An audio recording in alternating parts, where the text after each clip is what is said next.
enjoy this this southern weather here. I know. I feel like I'm at home. Thank you, Katie. Yep. Well, it's a subject that you hear about all the time these days, but not that long ago, it was rarely a public conversation. We're talking about mental health. And look at these numbers right here. 1 in 5 adults experience mental illness.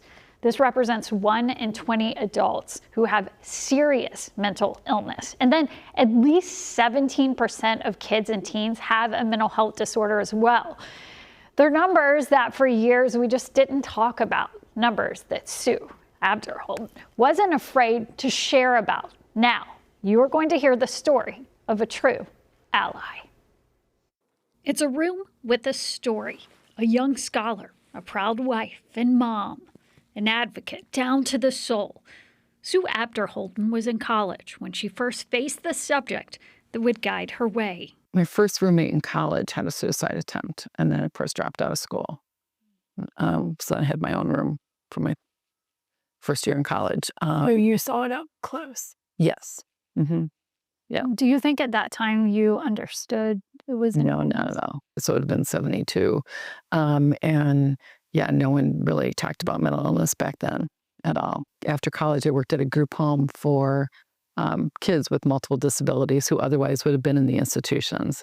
And so I visited the institutions and they were horrible. What drew you to this population? I think part of it was seeing what was underneath and, that they're, that they were people, right? That they had interests and stories that went far beyond just a mental illness.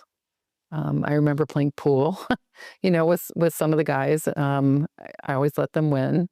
I wasn't that good anyway, but, just wanting to have them win at something I thought was important. But a lot of them had, frankly, amazing stories about their lives. So really trying to see them and not just their illness. Did you ever get frustrated that the world didn't see them the way you did? I still do. She turned that frustration into action, taking the helm of what was a shoestring operation, Minnesota's National Alliance of Mental Illness, NAMI. When I came in 2001, even at the legislature, people didn't talk a lot about mental illness or mental health. People weren't sharing their stories. And now it's not uncommon, even in a legislative hearing, for someone to say, I have a family member, right, from a legislator saying this. So I think there's much greater awareness. People are much more willing to talk about it. Think about even things like actors and athletes, right? People are talking about it, which is just so critically important. So I would say that is a huge change that I've seen. And she's been part of many changes. NAMI went from 2 employees to 37. And the Capitol has become her second home. She championed laws requiring mental health training for teachers, secured mental health screenings for people entering jails, expanded crisis and early intervention services, expanded the diversity of the workforce, and pushed through a law for women with postpartum depression. Sue, in a very classic Sue Abderholden way, listened to the stories of this family who were grieving, and together they worked on legislation called the Postpartum Depression Education Law. Helen Kim is director of Mother-Baby Center at Red Leaf Center for Family Healing at HCMC and says Sue's work has supported hers. That postpartum depression law is just like one of many examples of the work Sue has done in Minnesota. She has done things like she's met me in a parking lot to hand over donated gifts to our mother-baby program. So she'll do that kind of level of service to, testifying in front of, in the legislature and talking to senators and leaders. So she does every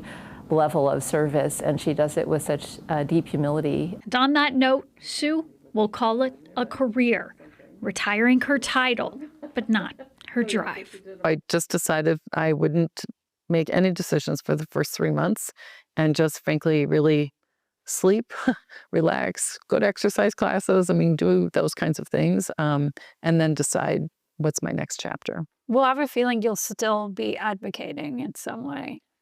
Probably, yes. What's your reflection on how far mental health has come? It has come a long way. We have a long way to go, but it's come a long way. I had a wonderful mentor back when I was at ARC in the 80s, and she said, when you look ahead and see how much work you need to do, you need to look behind you and see how far you've come. And I've kept those words all these years because we have come a long way. More to do, but we have come a long way. And so, if she tears down the accolades that cover her walls, her work will stand firm. Sue has saved lives, clearly saved lives, and we're in Minnesota so indebted to her. And you can see Sue is joining me now. So thank you so much for being with us. And I know it's so much to absorb, probably hearing all these words right now when you focus so much on other people and now people are Yes, it's a little hard. It's a little hard. And I know you said that you're going to take a few months and kind of breathe and rest and reset here. But I just want to thank you from the bottom of my heart for what you have done to just bust open this conversation. And something I thought was really interesting when you and I spoke before was, you know, over your tenure since 2001, we've seen the conversation wide open. But you said even in the past 5 years, right? Yes, absolutely. I think it was because of COVID. So during COVID, I would say most people experienced a day or two of being incredibly anxious or depressed because we didn't really know what was happening or when it would end. And I think that just allowed people to be more empathetic towards those who really are living with depression or anxiety. And it was totally shared, right? Yes. Everyone was in the same boat. It was a shared trauma, international trauma, truly. And I know that it got me in the story about how you wish people saw more than the mental illness in so many people. That's big to you, right? Yes, absolutely. Because it's only one part of them. You know, they're also teachers and, you know, poets and musicians and artists. They are more than just their illness. And I think it's really important that we focus on that. Something else you said that really got me was that sometimes when people are asking for help, they almost can't ask for help, like their illness is working against them asking for help. Explain that. Yes, there's kind of two things. One is something called anosognosia, where someone actually doesn't believe that they're ill, especially for people who live with schizophrenia, and so they're really not aware of that, so can't ask for help, and again, don't believe that they're ill. And the other part is when you're seriously depressed or in the midst of a really bad anxiety attack, you can't reach out. And so we really talk to people about how you need to reach in to people that you know might be struggling.